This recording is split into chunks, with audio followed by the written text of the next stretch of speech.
patient is around 40 years old, a lady with suspected mass in the head of the pancreas. Our scope is sitting somewhere at the junction of the D1 and D2, and I'm seeing, I will show you, this is the hypoechoic large pancreatic head. And while I am trying to see some structures, I'm seeing the bile duct running here, that's the CBD. And there is a little bit of pinching effect at this point, and again there is a little bit of CBD coming up here. So this is something which is somewhere around the uncinate and extending into the genu of the pancreas. So let us find out what we are dealing with.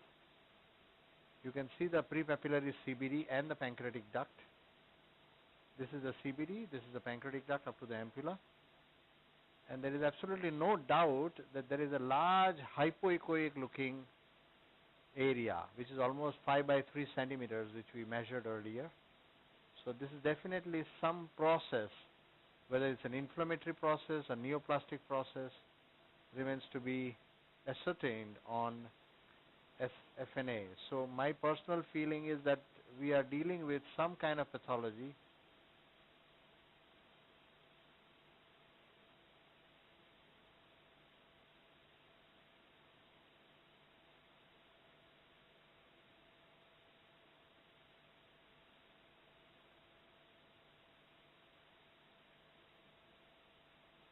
At this point, there is a little bit of pinching of the bile duct. This is the pancreatic duct, this is the ampulla, part of the gallbladder. So let us see whether we see some more pathology in this patient. And we are straight into the stomach now. And I'll try and see the pancreatic duct. Yes, this is the pancreatic body. We'll change the frequency to just have a little more information on the pancreatic parenchyma. Now I'm scanning the pancreas at 12 megahertz, and we'll enlarge the image, and you can see the pancreatic duct running inside the pancreatic duct. This is the pancreatic parenchyma, this is the splenic vein, and this is the splenoportal confluence, and then we trace it down, and you can see the celiac artery taking off. So that's the celiac artery, which is branching into hepatic artery and splenic artery. As you can see, the splenic artery is curling back towards the spleen. And here is the splenic vein. So in a different cross section, you see the splenic vein becoming the portal vein here. So we are looking at the genu of the pancreas somewhere here. This is the body of the pancreas. Let us see up to the tail of the pancreas, right up to the splenic hilum. So where my arrow is, this is the entire pancreatic tail area, and this is where the splenic vein is curling into the splenic hilum. So you can have a complete evaluation .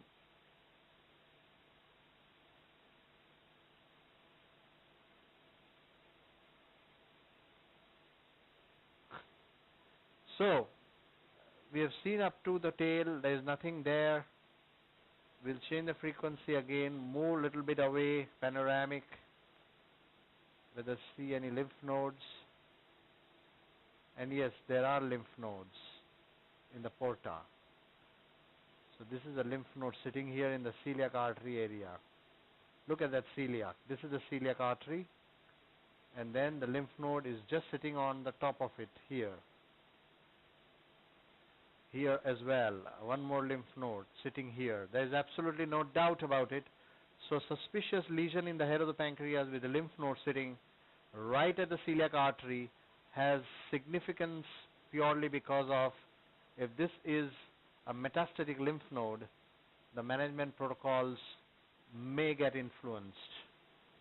Now we are in the esophagus, we are seeing the mediastinum. This is the aorta, this is the left atrium beating at the top. Slowly we are withdrawing, we are looking for supradiaphragmatic, subcarinal or periesophageal lymph nodes, and I'm seeing some reactive nodes which are definitely reactive. I'll just highlight how a reactive node looks like. This is a reactive node, and as we come up, we form the arch of the aorta. This is the arch of the aorta. This is the left main bronchus, the right main bronchus. You can see very clear air shadows in both the bronchi. And the moment you cross over the arch of the aorta, they will unite to form the trachea at 12 o'clock. So now you see the trachea here. As we come up, this is the trachea, right at 12 o'clock. This is the shed of the spine. So we are in the supracarinal space of the mediastinum. In the first instance was the right kidney, and I'm slowly withdrawing my echoendoscope, and I'm seeing a mixed echoic, more predominantly hypoechoic,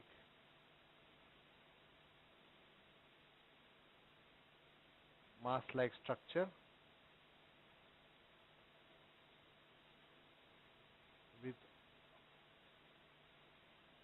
appearance of vascular involvement.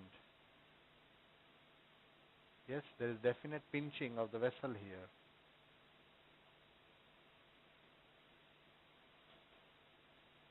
So, looks a little tricky, this area. You can see here. Here, that's where is SMV portal confluence.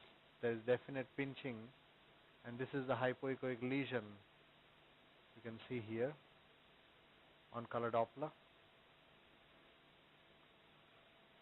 So we will try and evaluate which is the best site to go for an FNA. I would like to see SMA involvement, whether it is involved, and we may have to have a little evaluation on that. Yes, this is the SMA here. You can see the SMA here. This is the SMV portal confluence, and I can see even SMA is very close to the lesion.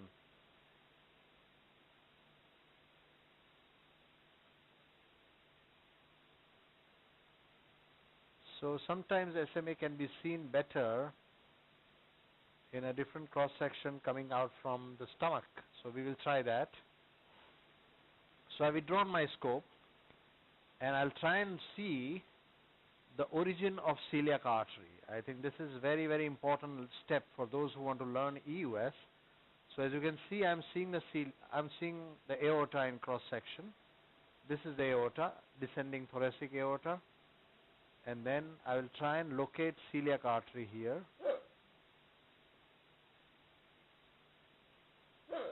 Yes, you can see the celiac artery taking off. There's the first artery here. This is the celiac artery, and just beneath is the superior mesenteric artery. That's the superior mesenteric artery. And I can see some lymph nodes there. As we saw earlier in the radial, these are the lymph nodes in the celiac artery area. And I can see the mass here. Yes, this is the mass here. So yes, this could be the uncinate process mass with invasion of the SMA-SMV portal confluence, and looks like a neoplastic activity with lymph nodes sitting there at celiac artery. So I'm still not having a very good access from this area to puncture because of a vascular structure crossing here. Look at this. You can see the vascular structure crossing in front of the mass here. And this is the mass, and this is the vascular structure, and I have to go across this path. So my personal take would be to go into the duodenum and try and access from there.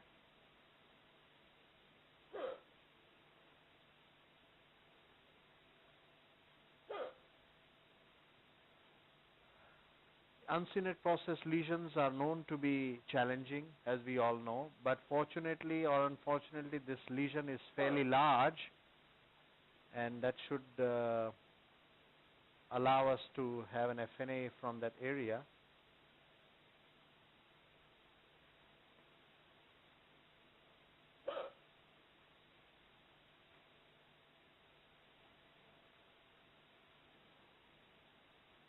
So I station at D1, D2 junction.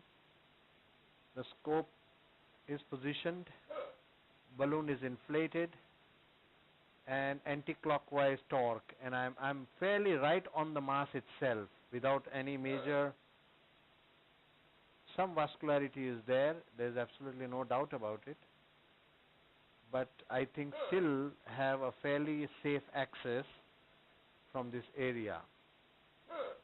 So now we will try and see whether we can take an FNA from this area.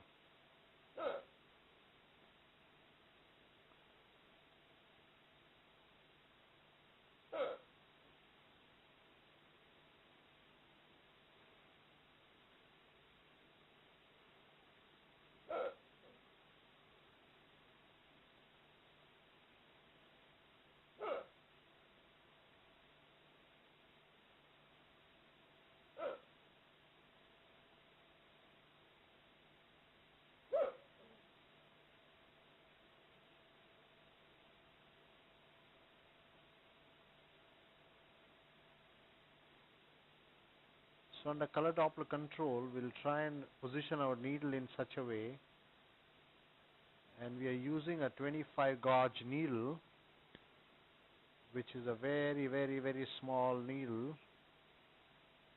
and should not have any problem to enter. And we've entered the lesion.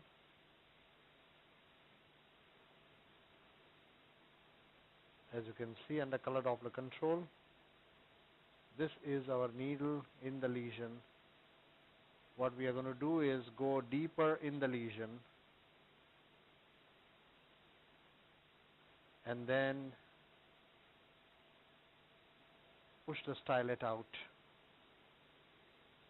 We have deplugged the needle opening with pushing the stylet and removing the stylet. You can see that the stylet has been removed, and now we'll apply negative suction with a syringe, a 10 cc syringe, slowly applying negative suction, and we are not going to do too many jiggling movements. As I can see, there is part of the material is being aspirated.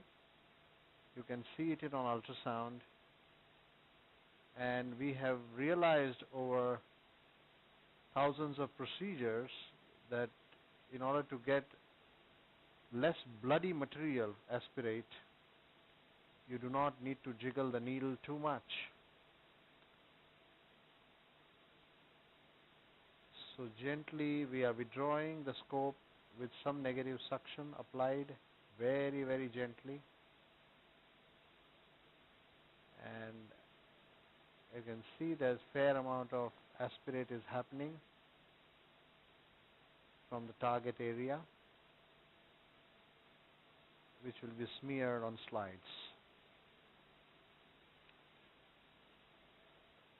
So now what we are doing is we have positioned ourselves at the celiac artery area. This is the celiac artery takeoff. This is the aorta, and this is the celiac artery takeoff. And we saw a lymph node very close by. So this is a celiac artery node which we will try to target now. And this is the celiac artery, this is the lymph node here. So this is a hypoechoic appearing node. It's a very, very tiny node, around 7-8 millimeters. And these are the kind of nodes which are technically demanding. We'll see whether there is any color Doppler signal there. Nothing much. So I think we can target this node.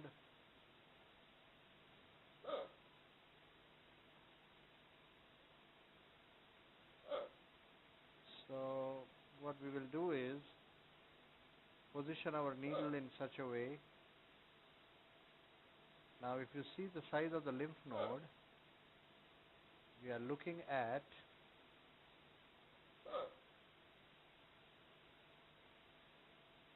a centimeter or less, just about a centimeter node.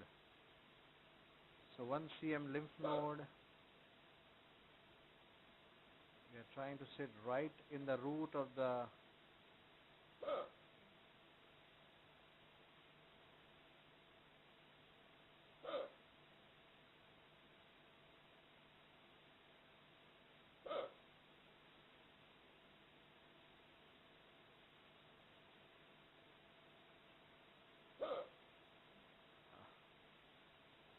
So when your patient is having retching, you have to wait for a while in order to target this node. And there is a blood vessel, a small tributary taking off in the aorta. You can see that.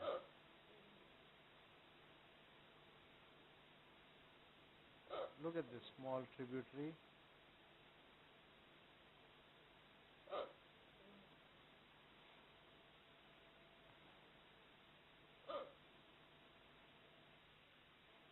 So you can see now, while the patient is still retching, we were able to get our needle right in the heart of the node, and very gently we are making an aspiration, and you can see the sharp needle. You can see the tip of the needle seen very well within this lymph node, and this is the needle.